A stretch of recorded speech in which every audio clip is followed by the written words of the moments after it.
When I ask you to think of the word passion, what do you think of? What do you think of when I say passion? Maybe you think of some, I don't know, Harlequin romance novels. You know, the ones that our church is famous for accidentally selling at a church yard sale a few years ago. Hey, you make a pretty penny off of those things. A book about passion. What would that look like if I said a book about passion? Well, on the cover, maybe there's a fireman with a fireman's helmet and his fireman's suspender holding up his fireman's pants, and he's carrying a woman out of a burning building. He, of course, is shirtless with his shaved, glistening chest and six-pack abs. You know, something like this. Haha, yes, you didn't know I was a fireman, did you? Is that what you picture if I were to say passion? I know that's what Terry pictures. And I have to ask a question. Why on these covers is the fireman always shirtless? I don't even get it. I mean, did his shirt burn up? Is that why he's shirtless? If so, don't you think the fire department really needs to rethink their safety gear? That's dangerous. I mean, if you have your shirt burn off every single time that you enter into a burning building, that must be where all his chest hair went. Anyway, is that what you think of when you think of passion? I mean, I guess passion could really be a whole lot of things. I mean, passion could describe the way that this otter mom feels about her son.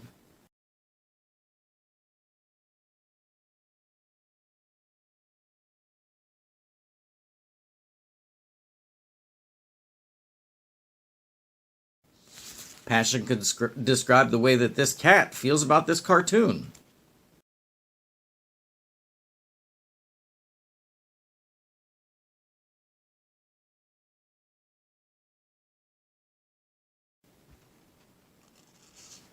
I think creepy could also be a good descriptor for that. It could also describe the way that this chimp feels about these people who saved it whenever it was a baby.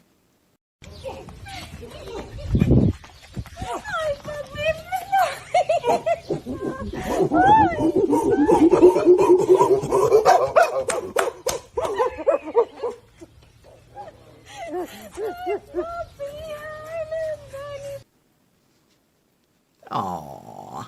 You see, passion can mean a lot of things, a lot of different things to a lot of different people. And it definitely doesn't always have to be romantic, not in the least. I mean, passion probably most of the time refers to something that isn't romantic. Today, I actually want to talk about a place in Scripture where Jesus talks about passion. Maybe he doesn't use that word, but that is definitely what he's speaking of.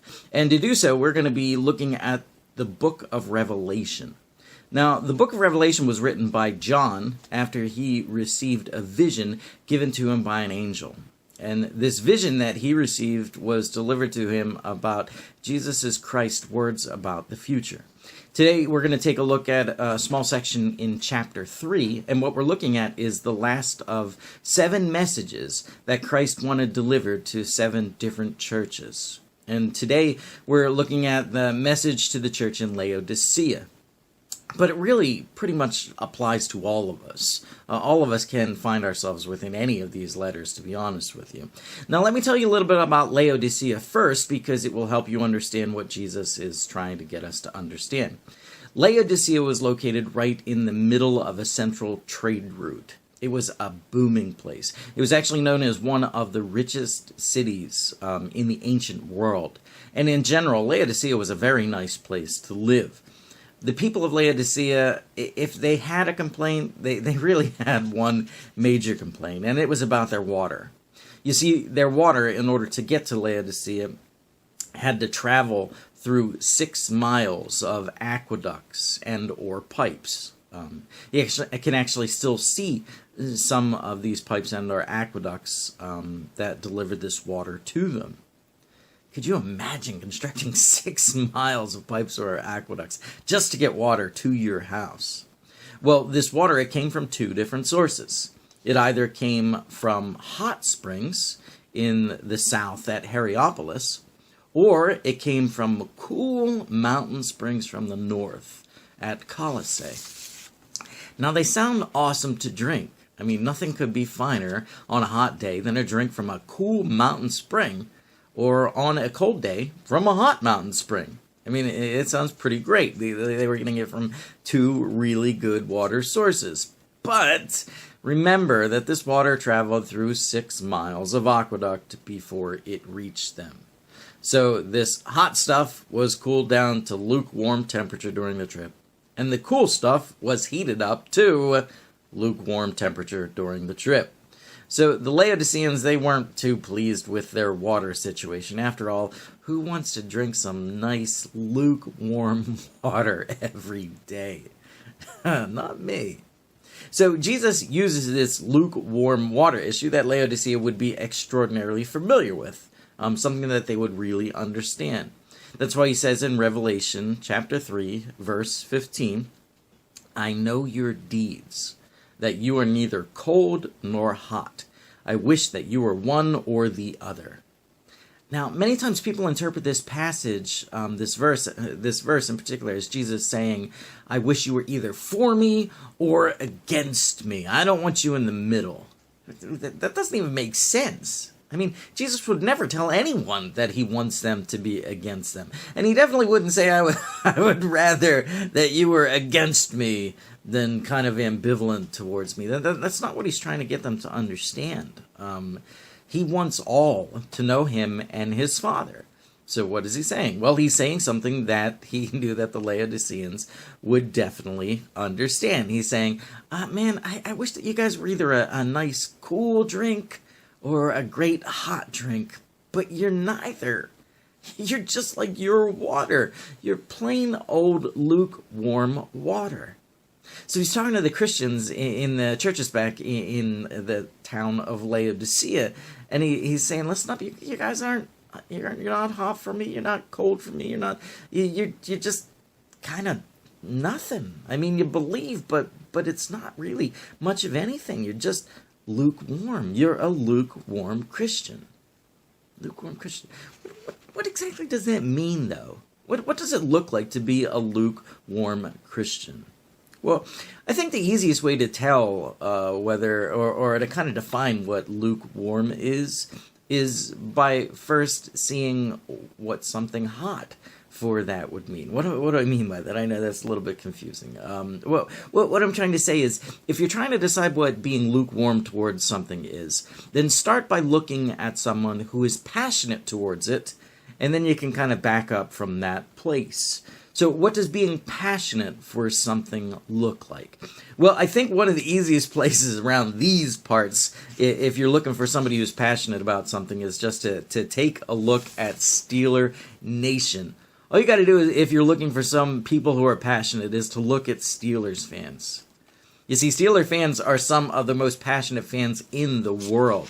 What does that passion look like? Well, it looks like sold-out games. I mean, crowded stadiums. You got in those stadiums, not people just sitting there on their rumps, but you got them standing and cheering and screaming until their throats are raw. I mean, these people love the Steelers so much that they even write songs about them. Here we go. Here we go. Here we go. Steelers, here we go. Pittsburgh's going to the Super Bowl. Here we go. Yeah, and when it's a day of a game, it's not enough just to show up for the game. People show up way before the game starts just to tailgate. And when they're there, when they're in the stadium or at their house, you got terrible towels waving in the air to show their excitement. The day that the Steelers play, nothing interferes with that. Everything gets scheduled around the Steelers games. Passion, what does it look like? Well, it's excitement. It's anticipation, it's commitment. That's what passion is. When I think of passion, I think of a true Steelers fan. But not everybody is a true Steelers fan, are they? No, you have lukewarm fans too. You have passionate fans, but then you also have lukewarm fans. What is a lukewarm fan?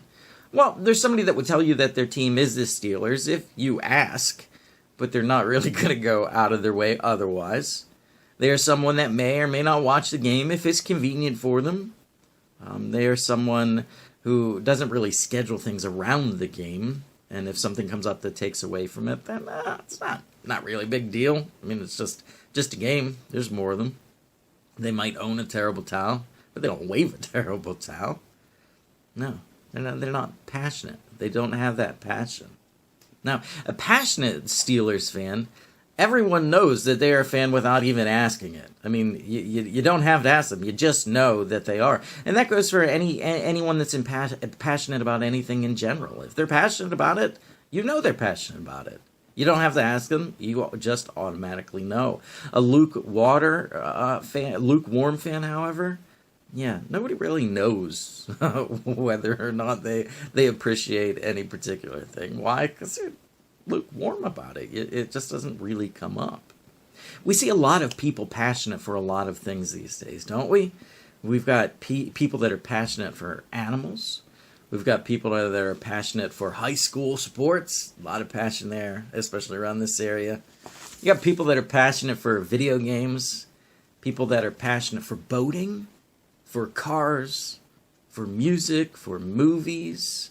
And you know who's passionate for what. You just know that they are. If I asked you to name somebody who is passionate for hunting, you could throw out a name without even thinking about it.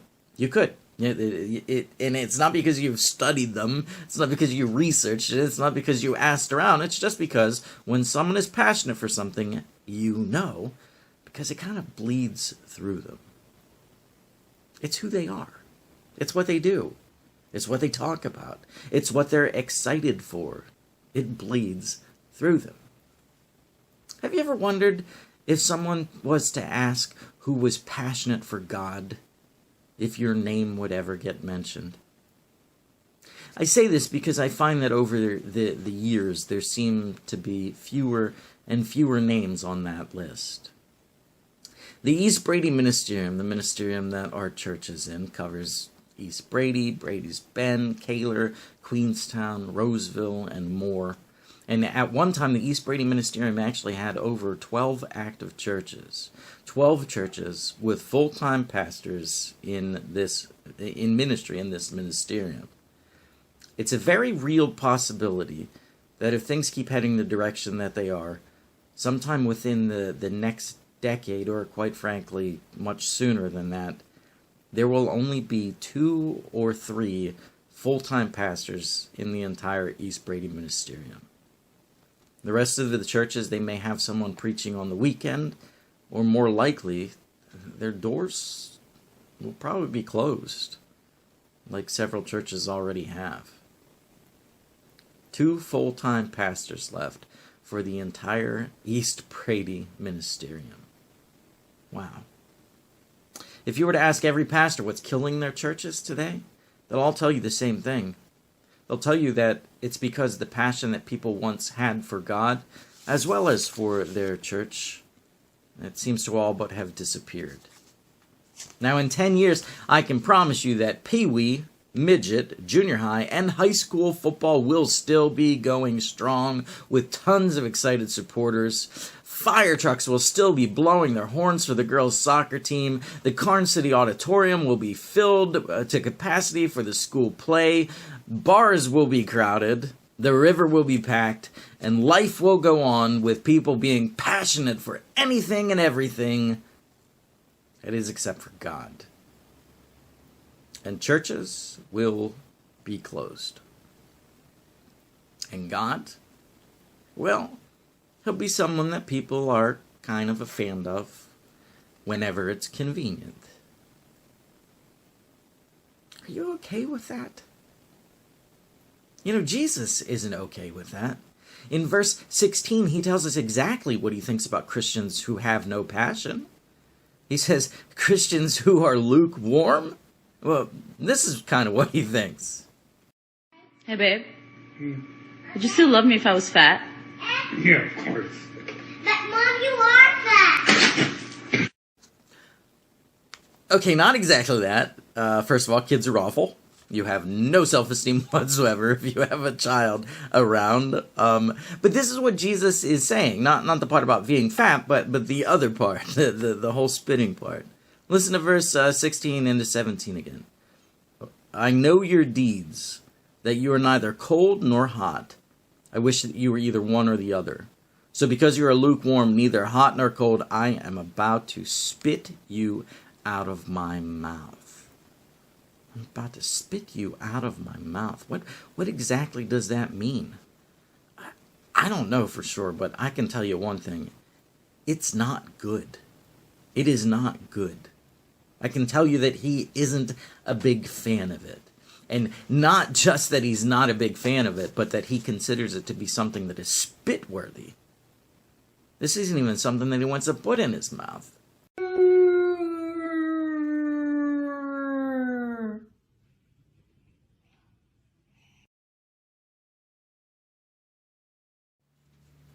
Yep, Jesus ain't interested in that. And I think it's only right. I think it's only fair that he's not interested in that. Why? Because he's only asking back what he gave. That's what he's asking for. He's not looking for lukewarm followers. He's looking for people who are willing to be passionate for him. And why? Because he was passionate for us. He gave up heaven because he was so passionate for us. He gave up his life because he was so passionate for us. I mean, he gave us filet mignon. And what do we give him back? Well, most days, it's a can of Spam. And if we would just find a way as Christians to have a smidgen of the same amount of passion that we have for other things, man, this world would be so much better of a place to live in. How do you know if you are a lukewarm Christian? Because it seems like the world is definitely heading in that direction. How do you know? How do you know whether you're hot or cold, something that Jesus appreciates or something that he wants to spit out of his mouth? Well, I think you know the same way that you know if you're a lukewarm Steelers fan. Are you somebody who will watch the game when it's convenient? Do you plan your day around the game, or is it no big deal if something causes you to miss it? Do you own a terrible towel, but never wave it? If somebody was asked to name a passionate Christian, would your name ever be mentioned? It's a good hint. You see, Christians who are passionate about God, they think about God. They talk about God. They spend their time with God. They get excited for God. They look for opportunities to serve God. And they make decisions based on what God desires. And they want to be around people who feel the same way. You see, passionate people want to be surrounded by passionate people. You want to be excited about the same thing that the people around you are excited for. Folks, being in church, watching a video online, it doesn't automatically make you passionate for God. It's a good start, though. The people in Laodicea, they got too caught up in themselves to be passionate for God. The world around us, every day, it's losing a little bit more of its passion for God. And we've got two choices. We either join them in being fair weather fans, or we turn this thing around and start to get fired up. We go out there with the mindset that we're going to make a difference, not just for ourselves, but for the kingdom of God. We go out there to boldly and proudly proclaim Jesus to anyone who will listen, and especially those who don't want to listen. We make sure that everyone, everywhere, knows just how much we love our Father in heaven. We paint our faces, we wave our terrible towels, we shout for God, we light this world on fire in a way that He deserves it. That's what being passionate for God is all about. And if I'm being honest, I don't see a whole lot of passion these days. If I'm being honest, most days I don't even see that in myself. But we got a chance to change. We've got an opportunity to be passionate in our lives, not just for silly things that don't matter, but for the one who made it all. Let us live our lives on fire for God and no longer be something that's only worth spitting out. You with me? I think it's time to give it a shot. Thanks for watching. Thanks for listening. Hope to see you soon.